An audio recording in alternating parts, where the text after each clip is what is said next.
Salam bertemu kembali dengan saya Ferry Laurentius dari Studio Akuntansi. Kita akan membahas tentang akuntansi aset tak berwujud atau intangible asset. Ini ada dalam PSAK nomor 19. Mari kita bahas. Nah, kalau kita perhatikan merek-merek ini, Anda sudah terbiasa dengan ini. Facebook, Coca-Cola, atau ini dari makanan dan minuman, kemudian Microsoft. Nah, berdasarkan hasil dari penelaahan bahwa The Coca-Cola Company dan Google, intangible asset itu $12,828 dari keseluruhan aset dari The Coca-Cola Company. Sangat signifikan. Sementara kalau di Google itu semakin sebagian besar aset itu adalah intangible asset.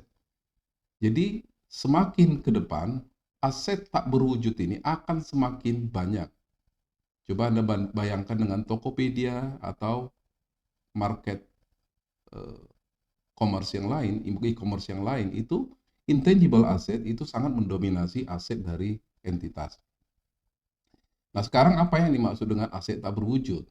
Ya, aset itu adalah aset yang dapat diidentifikasi, dikuasai, dan memiliki manfaat ekonomi masa depan, namun eksistensi fisiknya kurang dan bukan aset moneter. Itulah intangible asset. Aset ini secara normal diklasifikasikan sebagai aset tidak lancar atau aset non-current. Nah, kalau kita perhatikan ini laporan keuangan, ini saya ambil dari internet, PT Indo Retail Makmur, kita perhatikan aset tak berwujudnya, itu di bawah aset tetap. Nah, kalau kita perhatikan, aset tak berwujud itu dalam penjelasan atau pengungkapan laporan keuangan diungkapkan laba atau rugi yang timbul dari penghentian pengakuan aset tak berwujud dan seterusnya. Jadi praktik akuntansinya dijelaskan dalam pengungkapannya. Nah, apa jenis-jenis aset tak berwujud? Ada 6 kategori utama aset tak berwujud yang terkait dengan marketing, yang terkait dengan pelanggan, yang terkait dengan seni atau artistik, yang terkait dengan kontrak, yang terkait dengan teknologi dan goodwill. Nah, kita perhatikan yang terkait dengan merek itu biasanya ada merek, loyalitas pelanggan, merek dagang, reputasi pelanggan gitu ya. Atau posisi pasar juga itu ya, kontrak, lisensi, monopoli hukum, daftar pelanggan ya. Terkait dengan sistem bisnis itu juga termasuk intangible asset. Model organisasi, perangkat lunak, atau proses kepemilikan, hak franchise, termasuk juga terkait dengan pengetahuan, research and development, paten, modal sumber daya manusia, dan intellectual property. Nah, kita perhatikan aset tak berwujud yang terkait dengan marketing, contohnya adalah merek dagang atau merek nama dagang, atau kepala surat kabar, ya, atau domain internet, atau kesepakatan yang lain, ya, yang non kompetisi. Nah, ini di Amerika Serikat atau di Indonesia, trademark atau trade name itu biasanya memiliki proteksi legal, ya. Ini bisa berubah-berubah tergantung pemerintahnya, ya. Kemudian jika perusahaan membeli trademark atau trade name, dia harus, ya, merek dagang atau nama dagang, dia harus mengkapitalisasi cost yang terjadi pada harga pembelian. Jadi yang dikapitalisasi adalah yang dibeli, ya. Nah, jika suatu entitas mengembangkan merek dagang atau nama dagang, entitas itu hanya mengkapitalisasi cost yang terkait dengan menjamin itu bisa beroperasi. Misalnya fee dari pengadilan, fee pendaftaran, fee perancangan atau desain, fee konsultasi, atau cost yang dikeluarkan untuk mempertahankan hak hukum dari nama dagang atau nama merek dagang tersebut. Nah, sebaliknya, apabila ada biaya-biaya atau cost dari riset dan development itu tidak digabung sebagai aset tak berwujud, ya, bukan aset tak berwujud merek dagang atau nama dagang. Jadi harus dikeluarkan apabila dia misalnya perusahaan melakukan riset dan pengembangan terkait merek dagang dan nama dagang. Jadi yang dicatat sebagai aset tak berwujud adalah kos yang dikeluarkan untuk membeli, mendaftarkan, atau biaya-biaya di pengadilan, atau biaya mendesain, biaya konsultasi, atau biaya-biaya mempertahankannya. Oke. Tapi kalau ketika cost dari trademark atau trade name ini tidak signifikan, ya secara sederhana dibiayakan saja. Nah, contoh PTA mengembangkan merek dagang dan mengeluarkan dana untuk riset 10 juta. PTA kemudian mengurus kepemilikan merek dengan membayar biaya pengacara dan pendaftaran merek sebesar 50 juta. Maka dicatat ke jurnal umum, aset tak berwujud merek dagang 50 juta. Ini dikapitalisasi, artinya dicatat sebagai aset. Kemudian biaya riset 10 juta. Kenapa?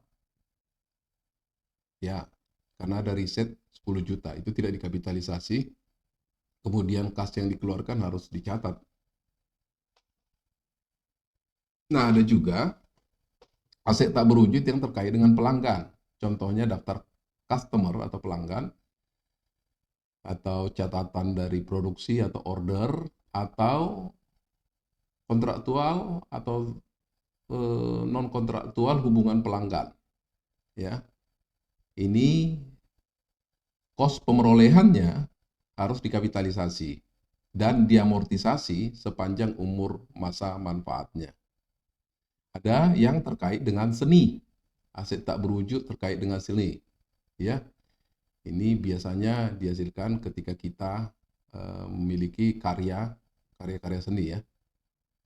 Nah, ini biasanya copyright atau hak merek, hak cipta ya, itu dijamin. Ya, undang-undang hak itu 50 tahun. Ya, mungkin udah berubah tergantung pemerintahnya nanti. Kemudian perusahaan yang memiliki copyright itu dijamin 50 tahun. Biasanya ini terkait juga dengan teknologi ya, copyright, teknologi yang dihasilkan gitu ya. Nah, ini kos yang dikeluarkan terkait dengan membeli atau memperoleh dan mempertahankan ya, copyright tersebut itu wajib dikapitalisasi dan diamortisasi. Nah, ada aset tak berwujud yang terkait dengan kontrak, misalnya waralaba atau franchise, atau perjanjian lisensi, ya, izin menghasilkan konstruksi, ya, broadcast right, ya, atau kontrak-kontrak yang lainnya. Ini biasanya harus diamortisasi. Ya, misalnya kalau franchise itu, kalau Anda tahu itu Indomaret itu sebagian besar ada yang franchise, KFC. Nah, ini franchise atau lisensi dengan umur terbatas harus diamortisasi sepanjang umur dari franchise atau waralaba tersebut. Namun franchise dengan umur tidak terbatas harus dicatat sebesar kosnya dan tidak diamortisasi. Ada lagi aset tak berwujud terkait teknologi. Misalnya teknologi yang dipatenkan ya, atau rahasia yang dijamin oleh undang-undang. Ya, ini banyak, misalnya formula-formula dalam membuat sesuatu gitu ya. Nah, paten ini dijamin oleh pemerintah ya untuk menggunakan hak eksklusif. Ya, bisa 20 tahun tergantung undang-undang yang mengatur. Ya, kemudian kos terkait dengan membeli suatu paten itu dikapitalisasi. Tapi yang terkait dengan biaya-biaya untuk riset dan pengembangan untuk mengembangkan paten itu tidak dikapitalisasi, itu harus dicatat sebagai biaya dan diamortisasi sepanjang umur masa manfaatnya. Yang mana yang lebih rendah antara umur legal atau umur manfaatnya. Nah, ini ya, PTA membeli paten dari U Corporation 200 juta dengan umur ekonomis 20 tahun, maka pembelian paten itu dicatat aset tak berwujud paten 200 juta, kas 200 juta, biaya amortisasi untuk tahun pertama 10 juta, akumulasi amortisasi 10 juta, tapi bisa juga dipakai yang kedua, biaya amortisasi 10 juta dan aset tak berwujud paten 10 juta. Jadi yang mana juga bisa tergantung konsistensi penggunaannya. Ya. PTA membeli paten dari U Corporation 200 juta dengan umur ekonomis 20 tahun. Berapakah nilai tercatat paten pada akhir tahun keempat? Maka nilai tercatat itu biasanya cost dikurangi akumulasi amortisasi atau amortisasi. 200 juta dikurangi 4 kali 10 juta itu sama dengan 160 juta. Ya, pada tahun keempat. Nah, bagaimana pengakuan dan penilaian dari aset tak berwujud? Ini ada seperti gambar denah yang memudahkan kita. Jadi kalau aset tak berwujud yang dibeli, ada aset tak berwujud yang diciptakan secara internal. Kalau aset tak berwujud dibeli dari pihak lain, maka seluruh kos untuk membeli dan mempertahankan atau apapun itu harus dikapitalisasi atau dicatat sebagai aset tak berwujud.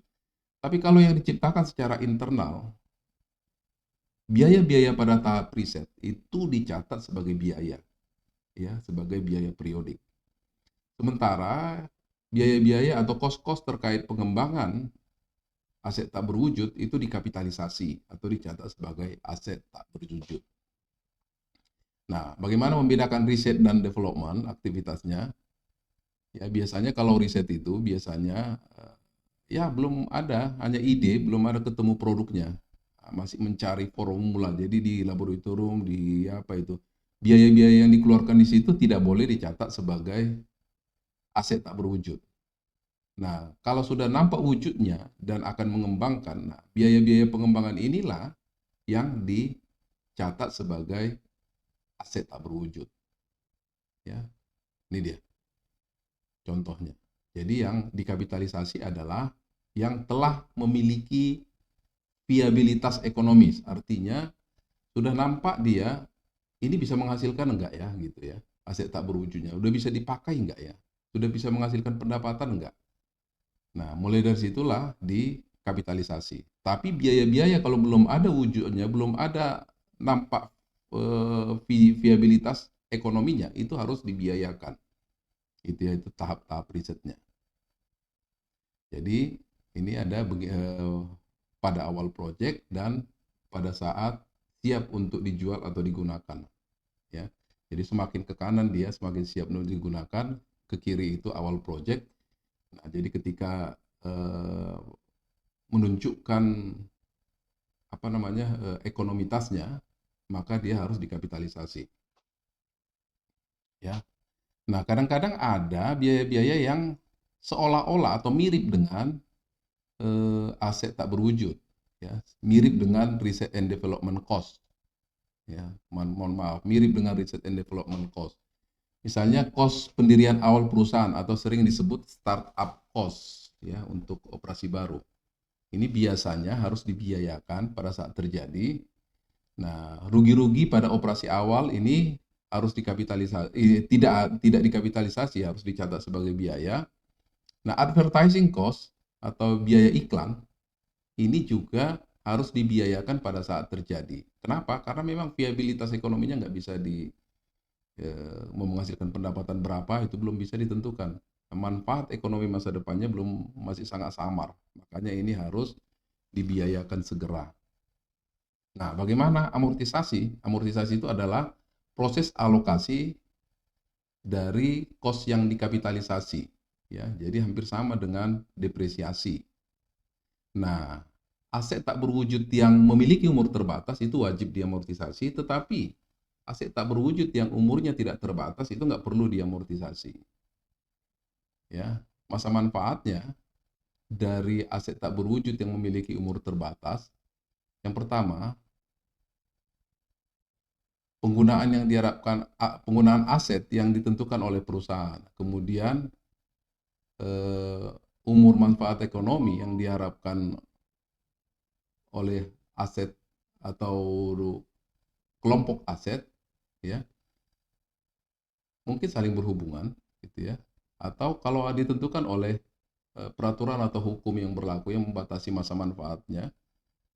Nah, gitu ya. Jadi apakah ada provisi berdasarkan hukum, peraturan atau kontraktual yang memungkinkan pembaharuan atau ekstensi dari aset dari eh, umur kontraktual tanpa kos yang substansial, gitu ya. Kemudian efek dari keusangan, permintaan atau kompetisi. Jadi inilah pertimbangan-pertimbangan menentukan masa manfaat dari aset tak berwujud yang memiliki umur terbatas. Ya, termasuk juga pengeluaran-pengeluaran, level dari pengeluaran-pengeluaran untuk memelihara ya. Amortisasinya ya, yang limited life ya, aset tak berwujud yang memiliki umur terbatas. Amortisasi dengan cara yang sistematis ke biaya sepanjang umur manfaat. Bisa dengan cara mengkreditkan aset atau mengkreditkan akun amortisasi, akumulasi amortisasi.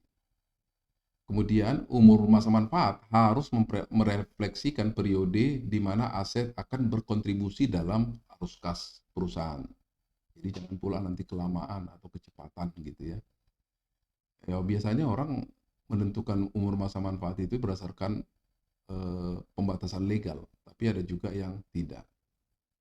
Amortisasi so di cost less residual value sama seperti depresiasi. Ya, cost dikurangi nilai sisa, nilai sisanya. Itulah biaya cost amortisasian sama dengan cost depresiasi ya. Costnya atau harga pemerolehan dikurangi nilai sisa. Oke. Nah, kemudian ini goodwill ya. Goodwill itu apa? Goodwill secara konsep menunjukkan manfaat ekonomi masa depan yang timbul dari aset lain yang diperoleh dalam suatu kombinasi bisnis yang secara individual tidak bisa diidentifikasi dan diakui secara terpisah. Nah, goodwill ini hanya dicatat ketika suatu entitas melakukan kombinasi bisnis ya, dan dicatat ketika keseluruhan bisnis dibeli, jadi nggak bisa setengah-setengah. Jadi kalau keseluruhan bisnis dibeli, disitulah timbul goodwill. Nah, goodwill yang diciptakan secara internal itu tidak bisa dikapitalisasi. Ya. Nah, goodwill yang dipertimbangkan memiliki goodwill yang diciptakan secara internal tidak dikapitalisasi dan goodwill yang memiliki umur tidak terbatas tidak boleh diamortisasi. Jadi yang diamortisasi hanya goodwill yang memiliki umur terbatas. Oke. Nah, kita ambil contoh, PTA memiliki aset neto 40 juta, kemudian C Limited mau membeli PTA senilai 60 juta. Ya, aset neto itu biasanya total aset dikurangi total liabilitas ya. Jadi ekuitasnya 40 juta gitulah ya. Nah, ada perusahaan yang mau membeli sebesar 60 juta di atas dari aset neto itu. Ya. Nah, bagi PTA itu mungkin bisa dianggap sebagai keuntungan dan bagi C Limited ya, itu dianggap sebagai goodwill karena membeli di atas melebihi aset netonya. Inilah yang disebut dengan goodwill. Jadi kalau kita membeli keseluruhan bisnis dalam skema kombinasi bisnis, ya, kalau kita membeli di atas aset netonya, maka selisih aset neto dengan harga pembelian kita itu disebut dengan goodwill. Ini contohnya, ya, Tractoring Company, total asetnya 255, total ekuitas 255. Ya, total ekuitasnya 255. Nah, kemudian setelah dinilai wajar, sebenarnya fair value atau nilai wajar dari aset tractoring itu adalah $350.000. Nah, kemudian Multi Diverside gitu ya, Multi Diverside menawarkan harga $400.000. Ini lebih tinggi daripada nilai wajarnya tadi $350.000. Berapa nilai goodwill bila ada? Nah, kalau kita perhatikan, ya, tadi kan $350.000 ya, $350.000 ini nilai wajarnya, dibeli 400, berarti selisihnya itulah disebut dengan goodwill. Jadi lebih tinggi dari nilai wajarnya. Kenapa mau dia membeli lebih tinggi? Ini mungkin karena investor melihat perusahaan itu memiliki prospek yang cerah, yang bisa menambah arus kas dari entitas yang membeli, begitu. Nah, bagaimana mencatat pembelian ini? Tentunya seluruh asetnya digabung dengan aset multi diversified, ya, properti di debit, paten di debit, inventory itu sebesar nilai wajarnya ya, sebesar nilai wajarnya, termasuk hutangnya diakui sebesar 55.000. Nah, cashnya dicatat sebelah kredit 400 juta. Nah, selisihnya ini disebut dengan goodwill. Jadi goodwill itu reputasi lah, gitu gampangnya ya, reputasi, sehingga kita mau membeli lebih tinggi dari nilai pasar. Ya, ini fenomena bisnis yang biasa terjadi. Nah, dalam akuntansi saat ini itu penurunan nilai dari aset itu harus diukur atau dinilai pada akhir pelaporan keuangan. Biasanya nilai tercatatnya dibandingkan dengan nilai terpulihkan.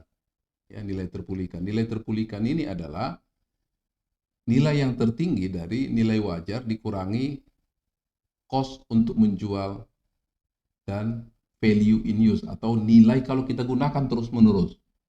Ya, nilai kalau kita gunakan terus-menerus mana yang lebih tinggi, nah itulah yang menjadi recoverable amount kita bandingkan dengan nilai tercatat.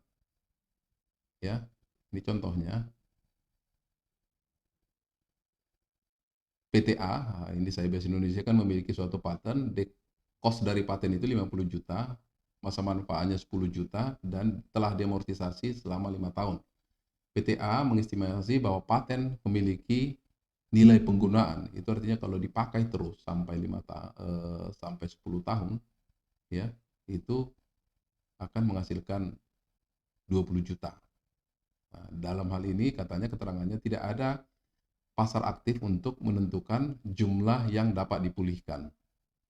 Nah, tentukan rugi dari penurunan nilai atau pemulihan yang diharapkan. Jadi kalau kita lihat nilai tercatatnya tadi 25 juta, dari mana dapat itu? Ya, 50 juta.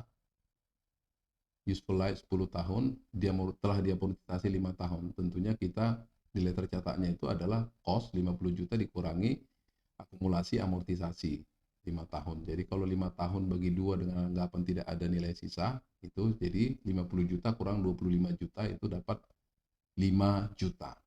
Ya. Ingat, nilai tercatat itu adalah cost atau harga pemerolehan kurang akumulasi amortisasi. Karena 5 tahun akumulasi amortisasinya setahun 5 juta, ya, setahun 5 juta, maka 5 tahun 25 juta, 50 juta kurang 25 juta, makanya nilai tercatatnya 5 juta. Kita bandingkan dengan nilai terpulihkan 20 juta, karena tidak ada pasar aktif maka itu langsung. Nah, kita perhatikan ada penurunan nilai 5 juta. Dari mana nilai tercatatnya 25 juta? Sementara nilai terpulihkannya, recoverable amount-nya 20 juta. Artinya ada penurunan nilai sebesar 5 juta. Nah, tak wajar kalau sudah tahu kita ada penurunan nilai, kita tetap mempertahankan pencatatannya sebesar 20 juta. Maka kita harus menurunkan menuju 20 juta. Ya, rugi penurunan nilai paten 5 juta dan akumulasi penurunan nilai paten, maaf ini nolnya terlampau banyak ya, 5 juta. Oke. Nah, demikianlah materi dari aset tak berwujud. Mudah-mudahan ini bisa membantu Anda sekalian dalam memahami akuntansi dari aset tak berwujud. Terima kasih, salam dari saya.